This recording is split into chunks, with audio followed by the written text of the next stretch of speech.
ये वीडियो उनके लिए बहुत इंपॉर्टेंट होने वाली है जो फ़िलहाल में नया पासपोर्ट बनाने जा रहे हैं या पासपोर्ट को रिन्यूअल करवाने जा रहे हैं और आप पहले अनमैरिड थे, आप मैरिड हो चुके हैं और पासपोर्ट में आपको मैरिड मेंशन कराना है, लेकिन आपके पास मैरिज सर्टिफिकेट अभी तक नहीं बना है, आपके पास नहीं है अभी तक।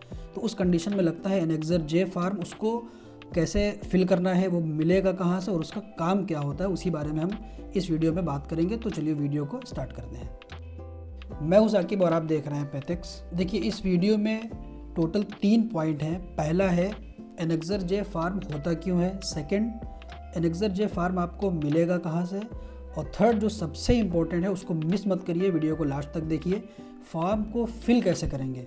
क्योंकि आपने ज़रा सी भी अगर मिस्टेक की तो पासपोर्ट विभाग के बारे में सब जानते हैं कि थोड़ा सा भी अगर डॉक्यूमेंट्स में इधर उधर हुआ तो जैसे ही आप देंगे डॉक्यूमेंट्स उसी तरह आपको रिटर्न दे दिया जाएगा और आपको नेक्स्ट डेट पे बुला लेंगे, फिर से आपको पूरी मगजमारी करके जाना पड़ेगा। तो इसलिए एक एक पॉइंट को गौर से देखिए। मैं एनेक्सर जे फॉर्म भी आपको दिखाऊंगा, कैसे फिल करना है वो भी दिखाऊंगा, और सबसे इम्पोर्टेंट चीज़ है उसको फिलअप जो है आपको स्टेप बाय स्टेप कैसे करना है वो मैं पूरी वीडियो आप लास्ट तक देखिए, मैं आपको पूरा सिखाऊंगा। देखिए, ये मेरा टॉपिक तो नहीं है, लेकिन इस वीडियो को मैं इसलिए बना रहा हूँ कि लास्ट वीक इसी चीज़ के लिए मैं बहुत परेशान हुआ हूँ, तो इसलिए बना रहा हूँ ताकि आप परेशान ना हो, इस चीज़ की तैयारी करके ही आप पासपोर्ट ऑफिस जाएं। तो चलिए पॉइंट नंबर 1 की बात करते हैं कि एनेक्सर जे फॉर्म होता किस लिए है। देखिए, एनेक्सर जे फॉर्म कुछ इस तरह से होता है और यहाँ पे मेंशन भी होता है, और इसकी 3rd नंबर पे आप देखिए इसकी कंडीशन लिखी हुई है, इंग्लिश में ये फॉर्म होता है और इसको मैंने हिंदी में भी ट्रांसलेट किया है। हिंदी में जो समझना चाहते हैं वो देख सकते हैं। इसको मैं आपको बिल्कुल देसी तरीके से बताऊँगा कि ये होता क्यों है। देखिए, ये आपको किसी भी तरह के आगे चल के कोई प्रॉब्लम होती है, मुकदमा, कोर्ट कचहरी, किसी भी तरह का आपके ऊपर केस होता है, तो उस कंडीशन में जो पासपोर्ट ऑनर है वो खुद उस चीज़ का ज़िम्मेदार होगा, ठीक है, ना कि पासपोर्ट इशू करने वाला। पासपोर्ट विभाग इस चीज़ में किसी भी तरह का वो उसकी कोई भी तरह की इन्वॉल्वमेंट नहीं होगी। देखिए, ये हो गया इसका पॉइंट नंबर 1 कि पासपोर्ट ऑफिस इशू करने वाला इस चीज़ के लिए कोई ज़िम्मेदार नहीं होगा, पासपोर्ट ऑनर खुद ज़िम्मेदार होगा इस चीज़ के लिए। अब आते हैं पॉइंट नंबर 2 पे कि ये एनेक्सर जे फॉर्म आपको मिलेगा कहाँ से। तो इसका सिंपल तरीका है। देखिए, इसके लिए आप आ जाइए आपके गूगल पे और यहाँ पे आप लिखिए एनेक्सर जे। देखिए, आपको टॉप पे ही दिख जाएगा एनेक्सर जे डाउनलोड, आपको इस पर क्लिक करना है और ये जो पहला ऑप्शन खुलेगा आप इस पर ओपन करिए। इसको ओपन करेंगे, फिर यहाँ आप ऊपर जाइए टॉप कॉर्नर पे, यहाँ पे डाउनलोड का ये एरो दिखेगा, आप यहाँ से इसको डाउनलोड कर सकते हैं। ये देखिए, मेरे में डाउनलोड है तो इसलिए डाउनलोड अगेन दिखा रहा है, आप यहाँ से डाउनलोड कर लीजिए इसको। ये यहाँ से फिर इसको ओपन करिए। ये देखिए, ये ओपन हो गया है।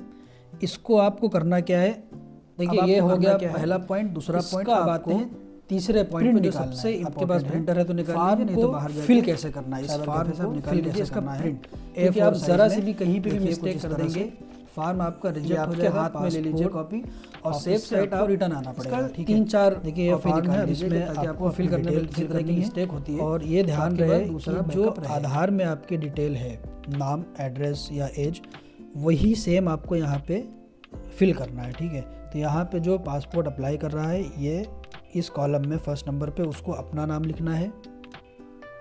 देखिए, अब इसके नीचे आपको एड्रेस फिल करना है। यहाँ पे आपका नाम हो गया, अब इसके नीचे आपको एड्रेस फिल करना है, वही एड्रेस जो आपके आधार पे होगा, ठीक है।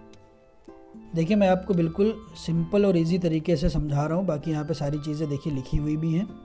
अब आपको क्या करना है, that I am married with name of suppose and has been living together as married couple, ठीक है।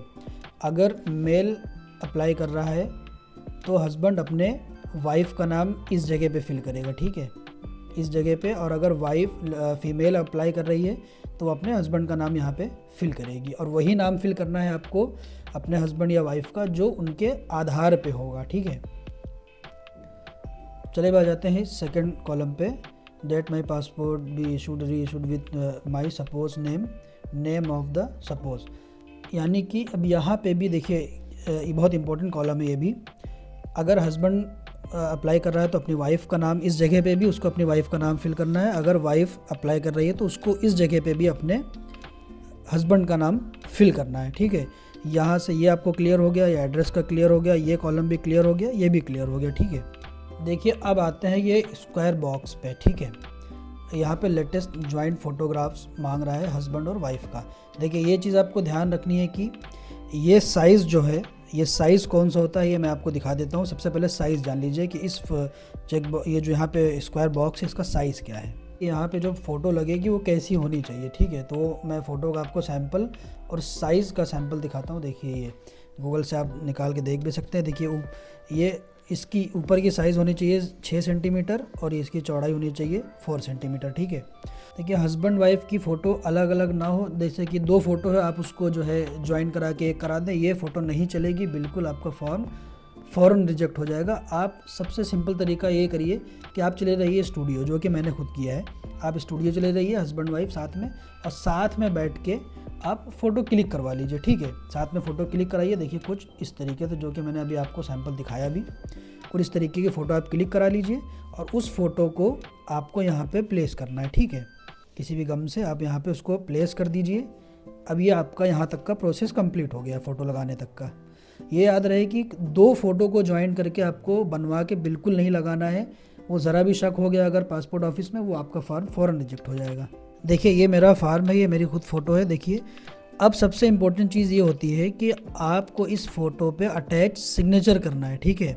वो सिग्नेचर किसकी होगी, कुछ वीडियो में गलत इन्फॉर्मेशन लोगों ने दिया है कि जो अप्लाई कर रहा है सिर्फ उसकी होनी चाहिए, बिल्कुल गलत इन्फॉर्मेशन है। देखिए आपको इन दोनों की सिग्नेचर चाहिए, ठीक है। हस्बैंड अपने साइड में सिग्नेचर ऐसा करेगा कि आधी सिग्नेचर फ़ोटो पे हो और आधी पेपर पे हो। सबसे बेस्ट पार्ट ये, इस जगह से आप शुरू करिए, यहाँ से शुरू करिए, यहाँ तक ले जाइए आप। आपके सिग्नेचर का जैसा साइज़ हो वहाँ उस हिसाब से आप अरेंज कर लीजिए। यहाँ से आधा सिग्नेचर आपका फ़ोटो पे होना चाहिए, आधा वाइट पेपर पे, ठीक है। इसी तरह से वाइफ, जिस तरफ वाइफ होगी उस तरफ से वो इधर से शुरू करे, आधी सिग्नेचर पेपर पे, आधी उसके फ़ोटो पे होनी चाहिए, ये कंपलसरी है। चलिए आपने समझ लिया फ़ोटो कैसे लगाना है, सिग्नेचर दोनों की होगी, ये आपने समझ लिया, ठीक है। अब ये प्लेस और डेट अभी हम छोड़ देते हैं, ठीक है। अब आ जाइए नीचे, ठीक है। जो अप्लाई कर रहा है वहाँ पे उसका नाम आएगा, ठीक है। जो आधार में नाम होगा वही नाम यहाँ पे आपको डालना है। यहाँ पे आधार कार्ड का नंबर आप डाल दीजिए। इसमें से आप 3 में से कोई ऑप्शन भी ले सकते हैं, आधार या वोटर आईडी या पासपोर्ट नंबर, ठीक है। तो बेस्ट है कि आप आधार नंबर ही डालिए, सबसे बेस्ट रहेगा वो, ठीक है। यहाँ पे आपने ये फिल किया। अब आ जाइए इधर, ये वाइफ वाला कॉलम है, यहाँ पे वाइफ का नाम जो आधार पे वो डालिए और आधार नंबर डाल दीजिए। ये आपका कंप्लीट हो गया, ठीक है। और अब यहाँ पे फिर सिग्नेचर करना है आपको। कहाँ पे, ये देखिए सिग्नेचर जो अप्लाई कर रहा है, ठीक है। यहाँ पे भी अप्लाई, हस्बैंड है कि वाइफ, दोनों का कॉलम अलग अलग दे दिया गया है, ठीक है, डिटेल के लिए। तो यहाँ पे ये हस्बैंड वाला कॉलम है, तो यहाँ पे हस्बैंड अपनी सिग्नेचर करेगा, ठीक है, इस जगह पे ये, ठीक है। और यहाँ पे वाइफ अपनी सिग्नेचर करेगी इस जगह पे, ठीक है। और अब आते हैं प्लेस पे। देखिए तो प्लेस पे आपको वो जगह लिखनी है जहाँ, जिस शहर में आपका पासपोर्ट ऑफिस में आपका जहाँ से रिन्यूअल हो रहा है या आपका नया पासपोर्ट बन रहा है, तो जिस जगह पे वो ऑफिस है आपकी, जैसे कि मान लीजिए यूपी में प्रतापगढ़ है, लखनऊ, कानपुर, इलाहाबाद, तो इन जगहों पे जहाँ पे भी आपका पासपोर्ट आपका जहाँ से बन रहा है, जिस ऑफिस में आपने विज़िट किया जिस शहर के, उस शहर का नाम यहाँ पे आपको डालना है, ठीक है। शहर का, सिटी का, जैसे प्रतापगढ़ डाल रहे हैं तो प्रतापगढ़ का लिखिए, लखनऊ है तो लखनऊ लिखिए, ठीक है। अब डेट आपको कब की लिखनी है, जिस दिन आप ये फार्म लेके गए हैं अधिकारी के पास, उस दिन की यहाँ पे डेट होनी चाहिए, ठीक है। और अगर नहीं आपको समझ में आता है तो ये दोनों कॉलम को आप छोड़िए, वो अधिकारी आपको खुद बता देते हैं कि इस जगह का नाम डाल दीजिए, यहाँ पे आज की डेट डाल दीजिए, ठीक है। ये इसका है पूरा प्रोसेस, कंप्लीट प्रोसेस। इसमें कुछ भी मिस्टेक ना करके जाइए, और फिर भी अगर आपको कुछ मिस्टेक, कुछ समझ में नहीं आता है तो आप मुझे कमेंट करके आप मुझसे ज़रूर पूछ सकते हैं। ये हमारी आज की वीडियो थी, यहीं तक, एनेक्सर जे फार्म को कैसे फिल करना है। और फिर भी आपको अगर कुछ समझ में नहीं आया, आपको किसी तरीके का डाउट है, तो आप मुझे कमेंट करके ज़रूर पूछ सकते हैं। और ये वीडियो मैंने पहले ही बताया कि ये मेरा टॉपिक नहीं है, लेकिन पासपोर्ट हर किसी के लाइफ में बहुत इंपॉर्टेंट चीज़ है और हर आदमी बनवाता है, तो ये चीज़ मालूम होना बहुत ज़रूरी है आपको। इसलिए मैंने ये वीडियो बनाया कि मैं परेशान हुआ, आप परेशान ना हो। मिलते हैं किसी नेक्स्ट वीडियो में, क्योंकि मेरा टॉपिक रहता है मार्केट व्लॉग का, होलसेल एंड रिटेल। तो मिलते हैं किसी मार्केट के एक नए व्लॉग के साथ। जब तक के लिए take care, bye, thanks for watching.